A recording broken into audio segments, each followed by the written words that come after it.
Hey y'all, welcome to Music for the Average Joe. Let's talk about mixing today.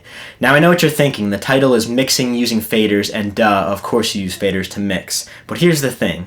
Back when I was a wee little lad obsessively playing guitar all the time, I was intimidated to start recording myself, and I paid other people a lot of money to do it for me. Now the reason why I was intimidated is I would say, oh, it's so expensive, there's so much gear, you gotta know the language, you gotta know what you're doing.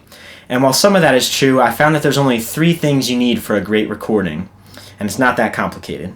The first thing is you need a great production. You need to know how different frequencies work together, and you need enough space in the piece for it to breathe. Check out my past video. The next thing you need is a great performance. So you have to play in time when you're recording it, you have to bring the emotion that you want to hear back when you hear the piece, and you want your tones to all sound good. And the last thing is you need good gain staging. You want all your tracks, none of them to be peaking. You want everything to be loud enough that you can actually hear it and not have to crank it way up and have buzzing or anything like that. And I'm going to talk about that today. I'm going to talk about gain staging and how to get a good recording. We're going to build a production from the ground up, and then I'm going to show you how to mix it using faders. On my Patreon, I am going to continue to mix with compression, EQ, reverb, and show you how I do that. So let's get into it. Everyone has their own methods for producing, recording, and mixing, and some people feel very strongly about the way they do it. I'm just going to show you what I think sounds really good in the way that I do it, especially for home recording, and if anyone has any suggestions, you're welcome to leave them in the comments. I'm always open to new ideas. Now what's really important when we record is we don't want any of the tracks to peak. So the highest we can record to is 0 decibels, and anything above that will actually clip the sound wave and leave a distorted sound that we definitely do not want, that is unpleasant. And then sometimes when all the tracks in a piece are put together, it clips, but that's not as bad of a problem because we can actually subtract gain and frequency from individual tracks after that to fix the problem.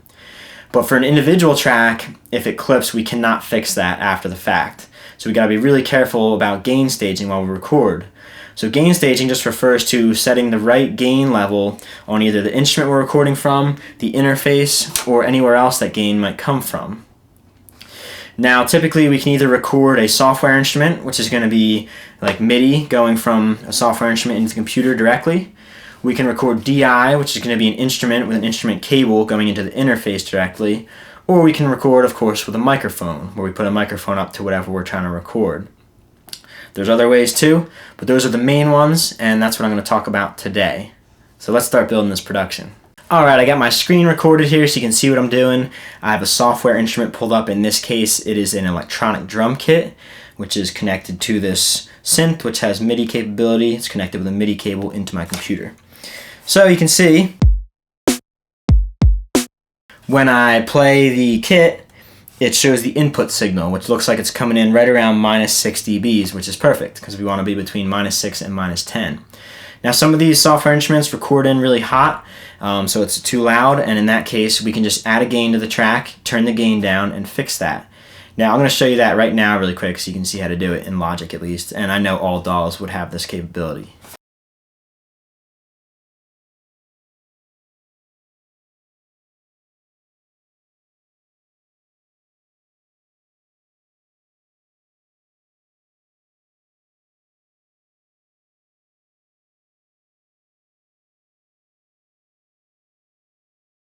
So you can add a gain like that to any track to bring down the overall gain, but remember, if you record it and it peaks while you're recording, you can't fix that with the gain. You will still have the distorted sound, it will just be quieter when you gain it down. So anyway, let me record some drums in and we'll start this production off.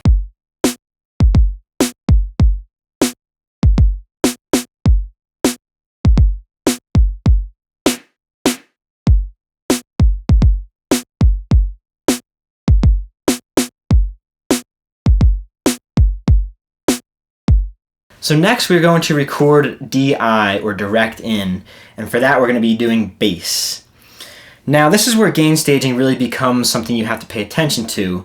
On the software instrument everything's on the computer, but here we have a volume knob on the guitar or the bass which will control how much gain goes in. There's also a gain knob on my interface which will control how much gain goes in. Now if either of those or both of those are too high, that's when we're going to get peaking that we don't want. Now generally what I've found is that I like to turn the instruments all the way up and then adjust the gain on the interface accordingly, because I think that's how you get the best tone, for me personally. Like on guitar, for instance, when you start to turn the volume down, the actual tone of the guitar starts to get a little bit less present, which is sometimes good for like jazz and stuff like that. But for what we're doing now, like a kind of hip hop track or whatever, most things I would say, you want that good presence and you want the full tone you can get. I've also noticed that my keyboard sounds better turned up all the way, the samples sound better. So that's just what I found, is I like to turn the instrument all the way up and then adjust the gain accordingly so that I don't get peaking. Now I'm going to show you the interface and I'll show you what I'm talking about. So here is our gain knob on the interface. And I happen to know that this bass records in really hot, so you don't need much gain to get a good level here. I'm just going to show you. This is about the level that I would record at. And it looks like that's coming in right around -8. But so let's go ahead and do something like that. And that's like peaking pretty much immediately, and you can see when this ring turns red, that means it's peaking. Even more, I mean, you get the idea, but... So basically you just have to play around with this gain knob and listen to the sound until you get what you want. And keep an eye on the input level for the gain, because again, you want it between -6 and -10. So that looks like a great level right there to me. So let's go ahead and record some bass on this track.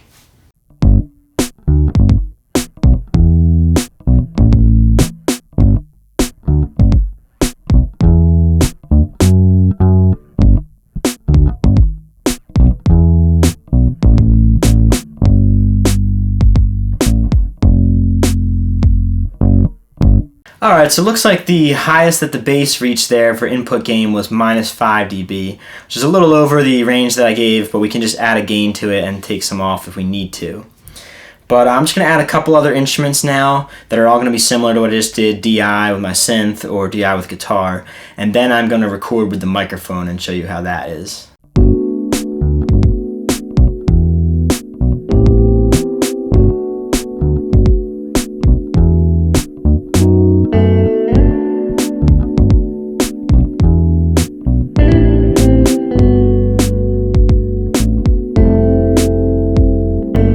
Alright, keeping it nice and simple, there are 6 total tracks in this recording now, and I'm not saying that you can't go wild, record an orchestra with 100 different tracks or be Jacob Collier and be crazy, but ultimately most of the time I am having between probably like 6 and 15 tracks.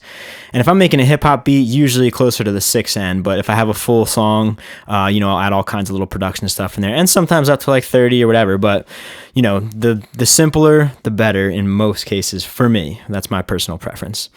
Now I'm going to record some vocals, and before I do, along with gain staging, one thing you have to consider to get a great recording is the room that you're in when you're using a microphone. So hard surfaces like walls, hardwood floor, windows, mirrors, doors are going to reflect sound and ricochet it, whereas soft things like pillows, blankets, curtains, they're going to absorb sound. So you want a lot of things in the room that will absorb the sound. If there's just too much hard surfaces, the sound will ricochet all over, it'll be washy, and you won't be able to understand, it won't be a good sound. And a lot of people record in their closets too, because then you have the clothes behind you, and it's a nice enclosed area. So I'm in this room with curtains behind me, there's a bed in here, there's clothes, so I think this will be pretty decent. And vocals is probably one of the hardest things to record because it's such a dynamic instrument. We sing loud, we sing quiet, and it's a beautiful thing. That's the human voice is very expressive, but it can be hard to get the recording down. So pretty much I would say mess with the gain on your interface, and then if you do a take and you're peaking above 0, definitely turn it down and then record some more, and always keep an eye on that. So I have a couple words here that I came up with. Just let me teach you, let me show you, let me tell you everything I know, because it's supposed to be a lesson. Now, you don't have to, you can think that's cheesy, you don't have to like my voice, but the whole point of this is more about the recording. So let's lay these vocals down. Let me teach ya. Let me show ya. Let me tell ya everything I know.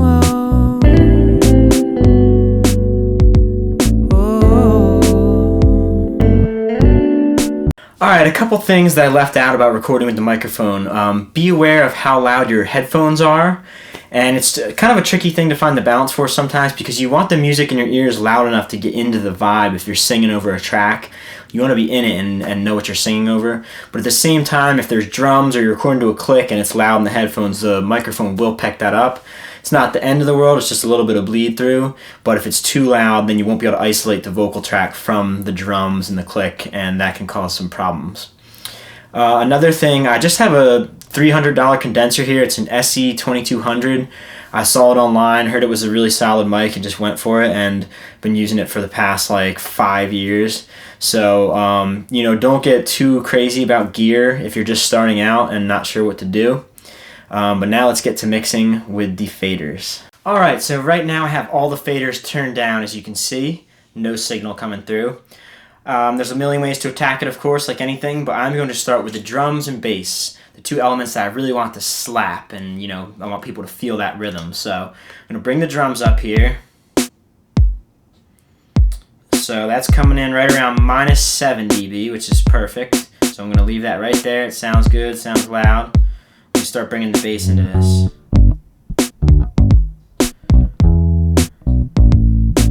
So to my ear, that sounds pretty good, and it's hitting at about -5 dB, which is kind of right where we want to be. Now I'm just going to bounce these tracks out as I go. I'm not sure how to make the sound go right to the video, but you'll still be able to hear what I'm doing here. So let's go to the next element. Okay, so next I would pick the chordal element, whatever is kind of providing the main chords in the song, which can be two instruments, but in this case it's just the keys that I have recorded. And I'm going to share with you a trick that I really like. The digital keyboard I have, it doesn't create perfect Rhodes or perfect piano sounds, so usually what I'll do is I record the audio from that keyboard and I record simultaneously a MIDI track of what the keyboard's doing and use one of the Logic instruments for the electric piano or regular piano. Because Logic's electric piano is like a little bit too cleanly recorded, and then mine doesn't sound perfect or like the way I want it to, so a mix of the two is exactly what I'm going for. Now I'm going to start bringing these faders up, and then let me bring up Logic's, since that's going to give a more polished sound. Alright, so this guitar part does have a little bit of reverb on it. I admit it, I cheated. But I want it to sound really in the background and kind of spacey and vibey. So add a little reverb, and it's pretty simple, it's pretty sparse, it leaves space, and that's what I like. So let me start bringing that into this.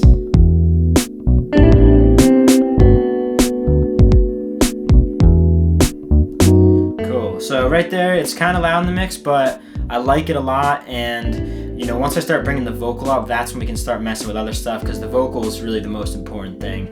And this is the way that I like to mix, where I like to basically create the music for the vocal to sit on top of and then mix the vocal in, especially because then when you're recording the vocal, you have like a nice track to get in the vibe to and really sing to and let yourself kind of unleash and let your emotions out. So let's start bringing the vocal into it, and I did record a little harmony just so that we can kind of get the balance for that, because you don't want the harmonies to be as loud as the main vocal. Alright, let's start bringing this main vocal in and see how it feels. Let me show ya. Again, we want the vocal to kind of be the center of attention. Let me tell you everything I know. Not too loud.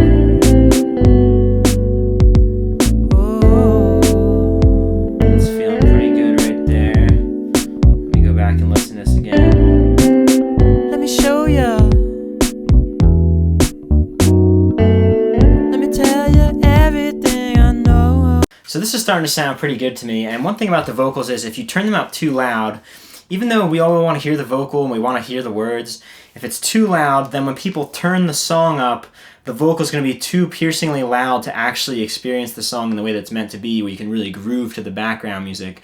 So you want the vocals to sit in there just right to where when you turn the song up to hear the vocal louder, the whole thing turns up proportionally and you can groove and hear what the vocals are saying. So let me just bring this harmony into it, and that will be the whole piece basically mixed with just the faders. Let me teach ya.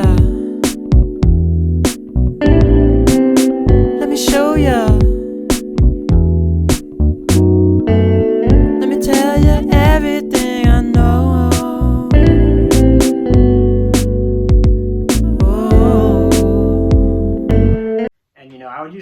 tune the harmonies up a little bit. I don't go too crazy with the tuning, but it does help a little. But in this case, you know, we're just doing the faders.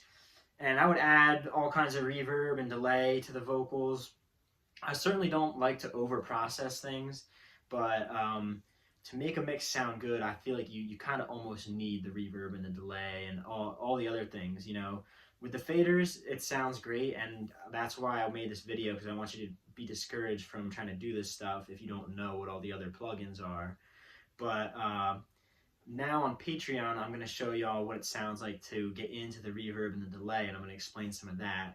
And that's really going to make this mix pop, and it's really going to make it vibe. We're going to start to, and we're going to do some panning too, where we have different tracks in different ears, and it just gives it a very, like, it makes it sound like you're in the room with all these instruments playing, and that's kind of what we're going for. So thanks for joining me. I'm going to put the finished track that I just made with the mix with just the faders.